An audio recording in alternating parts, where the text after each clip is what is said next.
Project అధికారి గారు వందన స్వీకరణ చేస్తున్నారు.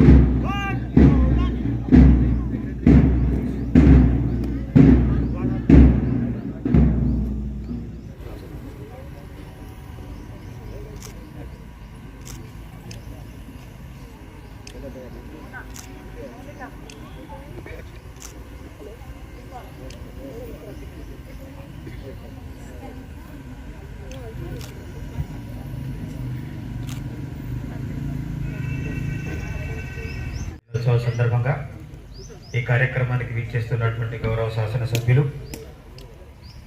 మహిళా కమిషన్, ఇతర యూనిట్ అధికారులు, ప్రజాప్రతినిధులు, పుర ప్రముఖులందరికీ కూడా సాదరంగా ఆహ్వానాన్ని పలుకుతున్నాం.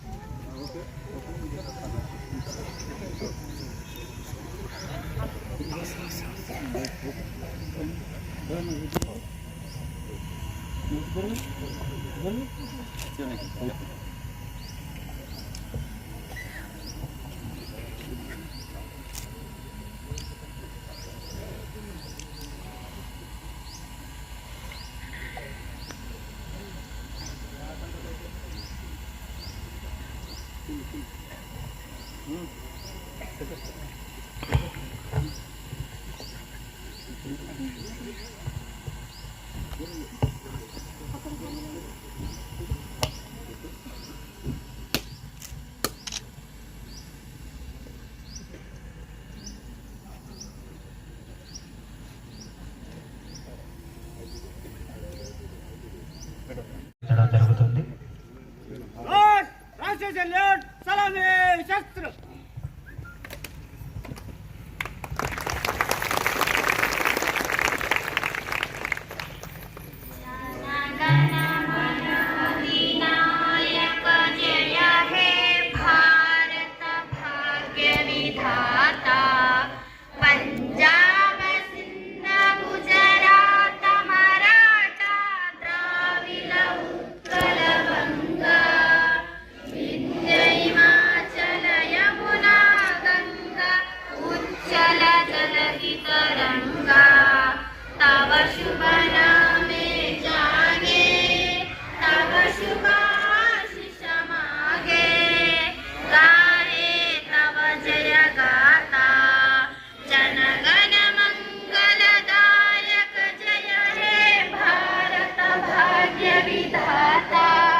భాగంగా గౌరవనీయులైనటువంటి ప్రాజెక్ట్ అధికారి గారు, ఖుష్బూ గుప్తా ఐఏఎస్ ప్రాజెక్ట్ అధికారి వేదిక మీదకి రావాల్సిందిగా కోరుతున్నాం. అలాగే ఆర్డీఓ ఉట్నూరు గారు, మెజిస్ట్రేట్ ఉట్నూరు గారు, డిఎస్పీ ఉట్నూరు గారు, జేపీఓ జనరల్ ఉట్నూరు గారు, డీడీ ట్రైబల్ వెల్ఫేర్ ఉట్నూరు గారు, ప్రత్యేక అతిథులుగా గౌరవనీయులైనటువంటి ఖానాపూర్ శాసనసభ గణతంత్ర దినోత్సవం శుభాకాంక్షలు. గౌరవనీయులు ఎమ్మెల్యే గారికి, అధికారులకు, పూర ప్రముఖులకు మరియు విద్యార్థులకు శుభాభివందనాలు. మన అందరికీ తెలిసిన విషయమే, స్వాతంత్ర అనంతరం భారతదేశము స్వయం పరిపాలన కొరకు 1950 జనవరి 26 నుంచి కాన్స్టిట్యూషన్ అమలులోకి తేలిచింది. సమానత్వం సమానత్వం కొరకు కాన్స్టిట్యూషన్ వివిధ హక్కులు అందిస్తుంది. అందులో భాగంగా మన తెలంగాణ రాష్ట్ర ప్రభుత్వం గిరిజన సంక్షేమ శాఖ గిరిజనుల అభివృద్ధి కొరకు వివిధ సంక్షేమ పథకాలను అమలు చేస్తుంది. ఐటీడీఏ ఉట్నూర్ ద్వారా చేపట్టిన కార్యక్రమాలు వివరణ ఇస్తాను. విద్యాశాఖలో 917 పాఠశాలలో 12,945 మంది విద్యార్థులు చదువుకుంటున్నారు. 681 మంది టీచర్స్ పనిచేస్తున్నారు. 133 ఆశ్రమ పాఠశాలలో 34,658 విద్యార్థులు చదువుకుంటున్నారు. 13,656 విద్యార్థులకు 1134.96 లక్షలు పోస్ట్ మెట్రిక్ స్కాలర్షిప్ మరియు 553 మంది విద్యార్థులకు 8.45 లక్షలు ప్రీ మెట్రిక్ స్కాలర్షిప్ మంజూరు అయింది. 37 గిరిజన విద్యార్థులు కార్పొరేట్ కళాశాలలో మరియు 921 గిరిజన విద్యార్థులను ప్రీ మెట్రిక్లో చేర్పించడం జరిగింది. అంబేద్కర్ ఓవర్సీస్ విద్యా నిధి ద్వారా 7 మంది విద్యార్థులకు 70 లక్షలు మంజూరీ చేయడం జరిగింది. వీసా మరియు రవాణా ఖర్చులకు 2.21 lakh మంజూరు చేయడం జరిగింది. 73 పీవీటీజీ గ్రామాలోని ప్రాథమిక పాఠశాలలో మౌలిక వసతుల కల్పన, మోడల్ పాఠశాలలుగా రూపకల్పన చేయడం జరిగింది.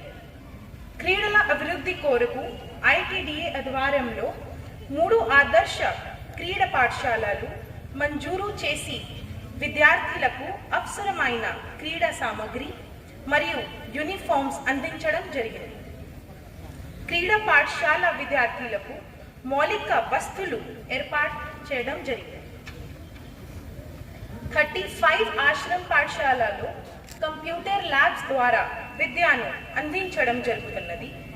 విద్యార్థుల కనీస అభ్యాసన సమర్థల సాధనకు 3rd క్లాస్ నుండి 9th విద్యార్థులకు తెలుగు, మ్యాథ్స్, ఇంగ్లీష్ పై 100 రోజులు అక్షర జ్యోతి ప్రత్యేక కార్యక్రమము అమలు చేయడం జరుగుతుంది. టీచర్స్కి ఇంగ్లీష్ మీడియంలో నేర్పించడానికి వారికి ప్రొఫెషనల్ నిర్వహించడం జరుగుతున్నది. ఇప్పటి వరకు 4 విద్యార్థుల వరకు శిక్షణ కార్యక్రమాలు నిర్వహించడం జరిగింది. ఈ విద్య సంవత్సరం నుండి అన్ని ఆశ్రమ పాఠశాలలో స్కూల్ కౌన్సిల్ కార్యక్రమాలు ప్రారంభించి అవసరమైన సామగ్రి అందించడం జరిగింది. ఈ కార్యక్రమాల ద్వారా విద్యార్థులకు నాయకత్వ లక్షణాలు పెంపొందించడం జరుగుతుంది. ఈ విద్య సంవత్సరం నుండి ఎంపిక చేసిన పాఠశాలలో స్కౌట్ అండ్ గైడ్స్ కార్యక్రమాలను ప్రారంభించడం జరిగింది. ఈ కార్యక్రమం ద్వారా పాఠశాలలకు బ్యాండ్ మరియు విద్యార్థులకు దుస్తులు సరఫరా చేయడం జరిగింది. మహిళా శిశు సంక్షేమ విభాగంలో ఎస్ఎస్ఎఫ్పి పైలట్ ప్రాజెక్టులో ఆదిలాబాద్ మరియు కుమ్రం భీం ఆసిఫాబాద్ జిల్లాలో ప్రారంభించడం జరిగింది. తీవ్ర పోషణ లోపం ఉన్న పిల్లల ఆరోగ్యం మెరుగుపరచడం కోసం 6 నెలల నుండి 59 నెలల పిల్లల కోసం బాల అమృతం పంపిణీ చేయడం జరిగింది.